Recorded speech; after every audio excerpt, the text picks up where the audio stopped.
दोस्तों सिराज की वजह से जीता हुआ मैच हार गया इंग्लैंड, तो उसके बाद बौखला गए वेन स्टोक। भारत से लेकर खासकर मोहम्मद सिराज पर, शुभमन गिल की कप्तानी पर हारने के बाद वेन स्टोक ने भड़कते हुए क्या कहा, उनके चौंकाने वाले बयान का वीडियो आपको दिखाएंगे। लेकिन उससे पहले अगर आप भी भारत की जीत से खुश हैं तो वीडियो को एक लाइक ज़रूर करें। दोस्तों भारत और इंग्लैंड के बीच में खेला जा रहा सीरीज का 5वां टेस्ट मैच आज तक का सबसे ऐतिहासिक मुकाबला बन चुका है। एक ऐसा मुकाबला जिसमें जिस खिलाड़ी ने प्रदर्शन किया उनका नाम सुनहरे अक्षरों में इतिहास की किताब में लिखा जाएगा। भारत की लड़ाई अपने वर्चस्व के लिए नहीं, अपनी इज्जत के लिए थी, अपने सम्मान के लिए थी और हमारे खिलाड़ी वैसा भी खेले। आज 5वां दिन था, हमें मात्र 35 रन बचाने थे और मैदान पर आते हैं मियाँ भाई, यानी कि मोहम्मद सिराज ने वही किया जिसकी भारत को सबसे ज़्यादा ज़रूरत थी।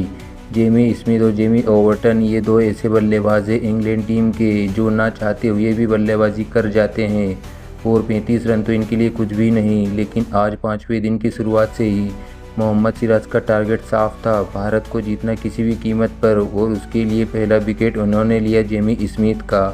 बात है 78वें ओवर की तीसरी गेंद की। सिराज आते हैं ध्रुव जुरैल के हाथों, इस खिलाड़ी को आउटसाइड एज लगवाकर कैच आउट करवा देते हैं और अगले ही ओवर में सिराज 5वीं गेंद पर ऐसा प्रेशर बनाते हैं कि ओवरटन को एलबीडब्ल्यू आउट करते हैं। रिव्यू लेना पड़ा लेकिन विकेट मिल गया।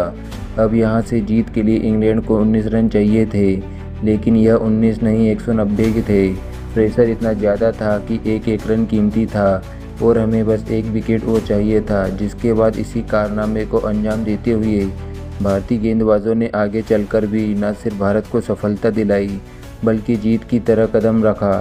क्रिस वोक्स ने अपनी टीम के लिए बल्ला भले ही उठाया, लेकिन सिराज और प्रसिद्ध कृष्णा की तारीफ बनती है जिस कदर उन्होंने तीसरे दिन के बाद से ही चार्ज लिया और इंडियन क्रिकेट टीम को जिताने के लिए वह हर एक गेंद को डाली और काउंट होगी और इतिहास में याद रखी जाएगी। लेकिन वेन स्टोक अपनी टीम की इस हार के बाद बुरी तरीके से बौखलाए हुए हैं। 24 दिन के खेल में जहां उनकी टीम लगातार जीत रही थी, इस मैच को भी जीत चुकी थी और अब हारी हुई भारत के हाथों तो वेन स्टोक जैसे खिलाड़ी को यह हार बर्दाश्त नहीं हो रही है। उन्हें तो यकीन ही नहीं हो रहा है कि उनकी टीम कैसे भारत से जीता हुआ मुकाबला हार गई।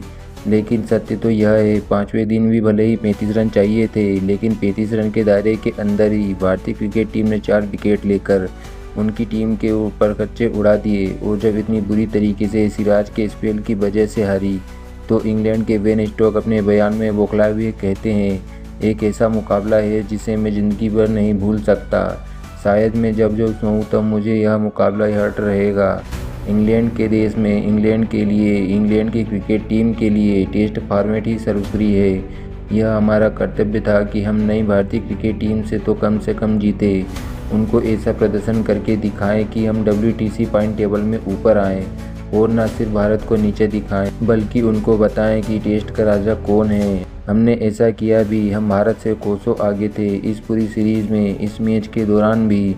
लेकिन लगता है किस्मत को कुछ और ही मंजूर था और मोहम्मद सिराज को भी मैं उनके जज्बे की तारीफ़ करता हूँ। एक बल्लेबाज को इंजरी होती है लेकिन गेंदबाज को उससे 10 गुना ज़्यादा होती है, लेकिन इस बंदे ने चमत्कार कर दिया। यह एक लाइन की तरह खेला, पहले चौथे दिन में विकेट निकाले, गलती हुई तो उसके बाद 5वें दिन में सारी गलती की पूर्ति कर दी। अगर उनका वो स्पेल नहीं आता तो हम 100% इस मैच को जीत कर दिखाते। प्रसिद्ध कृष्णा और सिराज हमसे मैच छीन कर ले गए। मुझे यकीन नहीं हो रहा है कि मैं कैसे इस हार को पचा पाऊंगा, कैसे अपने देश को मुंह दिखाऊंगा। लेकिन अगली बार भारत को भारत में घुसकर हराऊंगा, यह मेरा वादा है देशवासियों से। दोस्तों हार गए वेन स्टोक तो बड़बोलापन निकाल कर बाहर आ रहा है।